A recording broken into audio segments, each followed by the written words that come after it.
Merci de votre accueil. Chers amis, très chers amis, avant tout, quelques mots, bien sûr, sur les événements tragiques qui ont endeuillé la France et que nous traversons en ce moment dans notre pays et dans le monde. Tout d'abord, sachez que nous avons souhaité maintenir cette soirée parce qu'à l'issue du deuil, du moment de recueillement, la vie doit reprendre.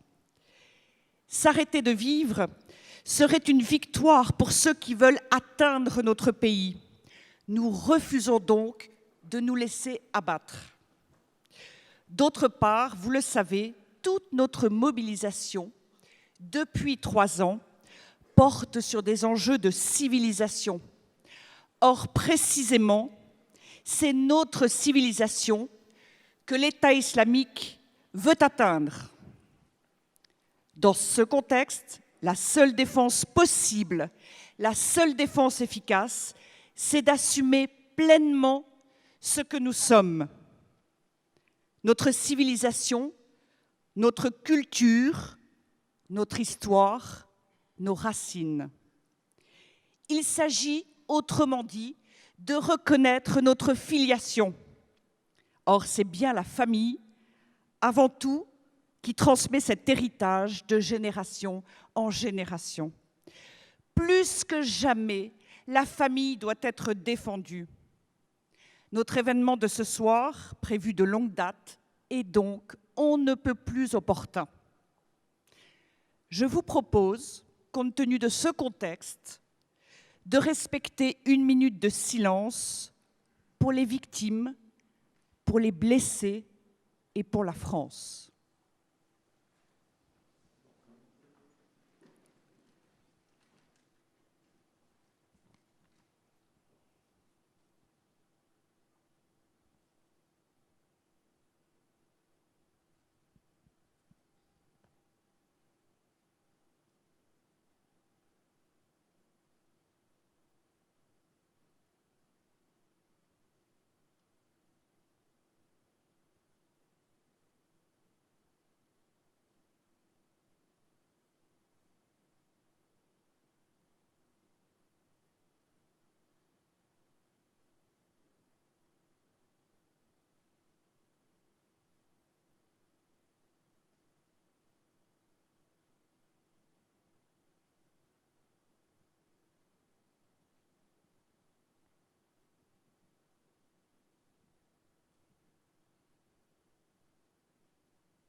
Je vous remercie.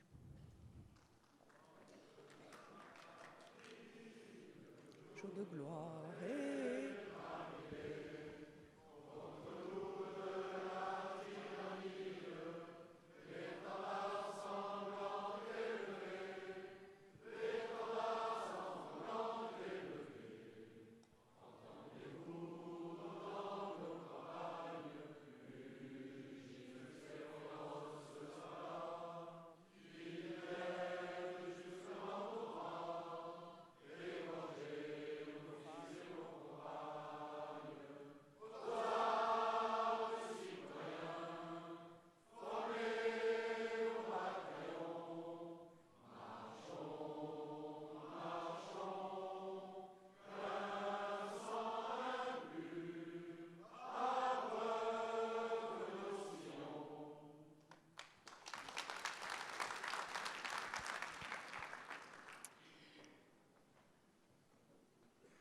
Actuellement, un nombre grandissant de Français ont l'impression de ne pas être ou de ne plus être représentés, loin s'en faut, par les politiques.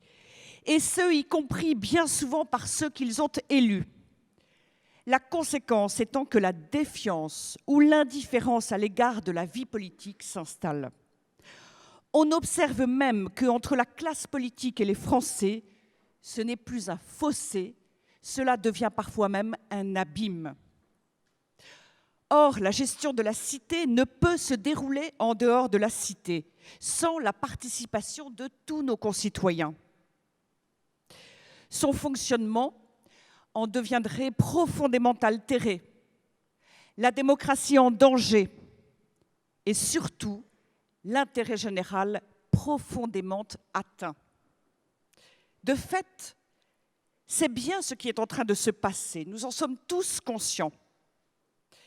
C'est pourquoi la Manif pour tous a conçu une manière nouvelle, inédite, de faire progresser la réflexion politique et de rapprocher les politiques des Français dans un objectif commun, la recherche de l'intérêt général. Notre rencontre de ce soir réunit des candidats tête de liste de la nouvelle région Midi-Pyrénées-Languedoc-Roussillon de divers partis politiques. À ce titre, vous participez à un événement exceptionnel. Présents également des électeurs de diverses sensibilités politiques, ainsi que très certainement parmi vous, des électeurs qui ne sont pas encore décidés sur leur vote prochain. Or, nous sommes à 2 semaines de l'échéance, le premier tour étant prévu le 6 décembre et le deuxième le 13 décembre. J'espère vivement que cette soirée vous aidera à avancer dans votre réflexion. Notre sujet de ce soir, c'est le cœur de la vie de toute société, la famille. Celle-ci est l'articulation entre la personne et la société. Elle donne toute sa place à la personne humaine qu'elle accueille, éduque, prépare à la vie, accompagne, etc. La famille est véritablement la cellule de base de la société et la nation est d'ailleurs une famille de familles. C'est donc en donnant la priorité à la famille que l'on remettra dans une juste perspective tous les autres domaines de la gestion de la cité, économie, emploi, éducation, formation, solidarité, logement, sécurité, etc., etc. Dans l'autre sens, toute action politique dans ces domaines, et notamment au niveau régional, impacte la famille. Alors avant de passer la parole aux candidats, quelques mots sur la situation de la famille en France aujourd'hui. Nous sommes confrontés à un contexte idéologique de promotion de l'individualisme. Certains vont jusqu'à souhaiter une société fondée sur l'individu et non plus sur la famille. Ils imaginent même que l'État pourrait remplacer la famille, comme si l'État pouvait apporter l'amour et la proximité relationnelle nécessaires à tout être humain. Les mêmes confondent, nous ne le savons que trop bien, l'homme et la femme, le père et la mère, la paternité et la maternité. Les mêmes encore sont en complète contradiction avec eux-mêmes, alors qu'ils n'ont que les mots de progrès et d'égalité à la bouche. Ils sont favorables à l'idée de faire sciemment des orphelins de père ou de mère, ou encore à celle d'instrumentaliser des femmes en prônant la gestation pour autrui. À l'évidence, ce ne sont pas là des progrès, mais des régressions. À l'évidence, ils créent de nouvelles inégalités. Tout cela s'inscrit dans le contexte d'une véritable crise de la famille.